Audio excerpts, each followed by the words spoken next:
Hi, everyone, and welcome back to the Larkin Psychic Medium Show on A1R Psychic Radio and Moonstruck TV on YouTube. Don't forget to check it out. There's a whole series of wonderful readers each evening on there. Thank you all for tuning in tonight. And for those of you that join me on the pre-party, thank you for joining me there as well. You guys can find me on my updated website at larkinsreadings.com or on Facebook at the Larkin Psychic Medium Spiritual Interpreter page. By the way, guys, I also do animal communication, so those are open for readings as well. But tonight I had a special request to please share stories and miracle stories of working with angels, spirit guides, and loved ones. And I love this request, and I'm going to honor it because, as I discussed on my pre-party show, the real importance in getting a reading, in connecting with your intuition, is not just to have a separate experience of a reading and then to have your life over here. What's important is that you learn to integrate the two. And readings right now are on a whole new precipice. We are in a whole new age that we're moving into of readings and how to use them. This is about partnership with spirit. You are eternal electromagnetic energy that is conscious. Energy cannot be created nor destroyed, and all energy is conscious. This is a proven quantum physics fact. So isn't this amazing that while you're in this temporary human experience, you still have the ability to connect with and work with spirit?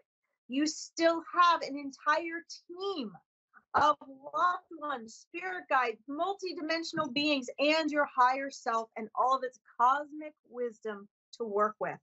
And so the stories I'm going to share with you this evening, I hope just a few of many, will help you all to relate to scenarios, situations, and experiences in your own life, either that you had wished for, prayed, asked, or wanted to have these interventions or these partnerships with spirit, or perhaps they're actually things that are going to, stories that will validate and verify for you, experiences that perhaps maybe you weren't sure if it was spirit or not.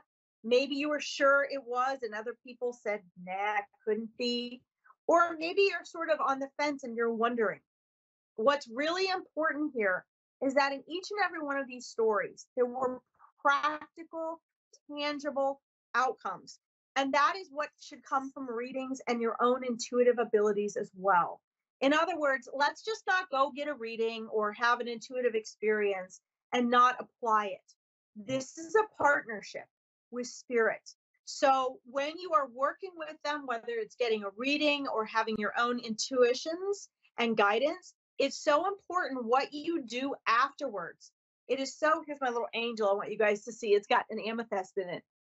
What's so important is what you guys do with it and how you learn to interpret it, how you learn to communicate, and to get proof and validation, and to apply this information in a way that either emotionally, mentally, physically, situationally, or otherwise serves you in a practical and applicable way, right? So that it's not just fluff, but it actually has a real impact in your life, okay? So the first one I want to share is about my dear grandmother. And, you know, this is kind of a two stories tied in one. In the last few years of her life, we had medical aides coming in and helping her.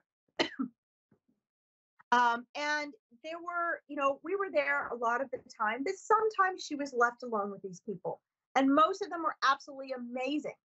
At that time, I was cleaning houses. I had a house cleaning business. And, you know, my great grandmother, my grandmother's mother, who I had been very close to, but she passed away when I was 2, had been kind of trying to come and talk to me. She'd been visiting me. She was always in the house. My grandparents' house was always full of spirit looking after my grandmother, because my grandfather had passed away about 15 years prior, 12 to 15 years prior. And so the house was full of her loved ones there supporting her, talking to her. And her mother, who looked after her really well, and they were very close, was always sort of guiding us. And if someone was mistreating her, or she didn't like them, or she was struggling, they would let me know. I would pass that on to my mother and my aunts, who know that I do this type of work, and we would fix the problem. But this one particular day, I really hadn't been listening to my great grandmother. I'd been telling her, I don't really have proof that this one caretaker is mistreating my grandma. I like all of them. She's a friend of mine. I really have to have proof. Well, I showed up at this one house to clean, and there was my little great grandmother in her with her little bun and her little glasses and her little apron. And she was standing there and she said, Larkin, I need to speak to you. I have important things that I need to share with you. And this was right in the family room of the house that I was cleaning. But they can show up anywhere, right? Time and space doesn't matter. Clear as day, just like you're looking at me on the screen, there she was. So she told me a lot of things that day. She explained what this one caretaker was doing and why she needed to be removed from caring for my grandmother. And because my grandmother had dementia and she couldn't really explain things in the proper way that we would understand. And then she also shared with me that, when exactly my grandmother would pass and what it would look like, the time of year, all of that, and what we needed to do to prepare. So uh, later that day, I finished work, cleaned the house, I went to my grandmother's. That very caretaker was there when I arrived. And I walked in and everything seemed fine. And my grandmother again was there. And I walked through the living room and into the kitchen. And there was my grandmother's spirit again.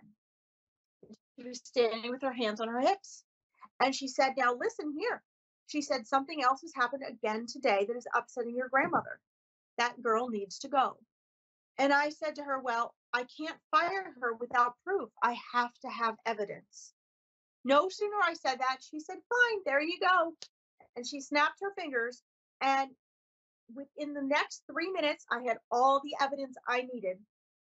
And my grandmother smiled and she says, You have what you need now. Sure enough, by the end of the day, that girl was gone.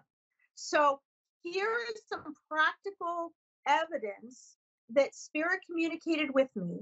I believed spirit, but I asked for the evidence that I needed to technically and practically take the steps in the physical world to take care of the situation. Spirit gave me that. These are the types of things, my friends, beyond just hearing, feeling, seeing, and talking to spirit, that allow me to do the work that I do and to believe in it with all that I am. Here's another interesting thing, and this blows me away, and I will post this photograph on the Larkin Psychic Medium page for you to see. My grandmother had told me when my grandma was going to pass and how. And for a few months, this was going to be about 9 months in the future. No, 18 months, 18 months in the future. Excuse me. And so for about 6 months, I want to say 6 months before she passed, probably about 3 months, I had this strong urge to go into a church. And I had a vision of a Catholic church that I needed to go and visit. And a friend I was hanging out with, just so happened, we were driving around in a particular part of town one night. He was just a friend. He said, Well, what do you want to do tonight? And I said, I've really had this urge to just go and spend some time alone in a beautiful Catholic church with candles and just pray and talk to Jesus about my grandmother. And he said, Well, he was Catholic. He'd been Catholic. There's a church down the street. It was St. Cecilia's here in Cincinnati. And he said, sometimes they're open later after Wednesday night mass. Let's just go in there. Now, the doors there closed at 9 o'clock. Okay. Every night. I've only got 2 minutes, so I got to hurry here, guys. And what was beautiful about this was we walked over. It was 10 o'clock and we walked in. The door was unlocked. There was no one in there. The candles were lit for Christmas. There were hundreds of candles. And I walked up, I took my shoes off, I knelt down at the altar, and I said, You know what? if my grandmother's ready to go prior to when I was told she would leave, because she's not really having a lot of value in her life right now, it's okay with us. And I had an entire communication about my grandmother, and I got this big okay. When I pulled in the driveway that night, there was an ice sculpture, and I kid you not, guys, it doesn't have to be Jesus, but my grandmother was very close with Jesus. And there was an ice sculpture of Jesus there on the driveway, pointing towards her bedroom. 3 days later, just as I had been told that night I prayed in the church, 3 days later, she passed. That morning, I walked out of her house, and there was a sculpture that had been Jesus that had turned into an angel. Now, I'm going to post these photographs for you guys on the Larkin Psychic Medium page, and I want you to check it out and see. This is more proof and evidence. And in the last 15 seconds I have here, I just want to remind each and every one of you that Spirit is working in your life, this practically, this tangibly, every moment of every day. And all you have to do is begin participating actively and start paying attention and being aware of it so you can apply it in your own life. Thank you all for tuning in. We will be back here at 9:30 p.m. next week. And for the pre-party show on the Larkin Psychic Medium page on Facebook at 9 p.m. I'll see you all next week. Thanks for listening. Bye-bye.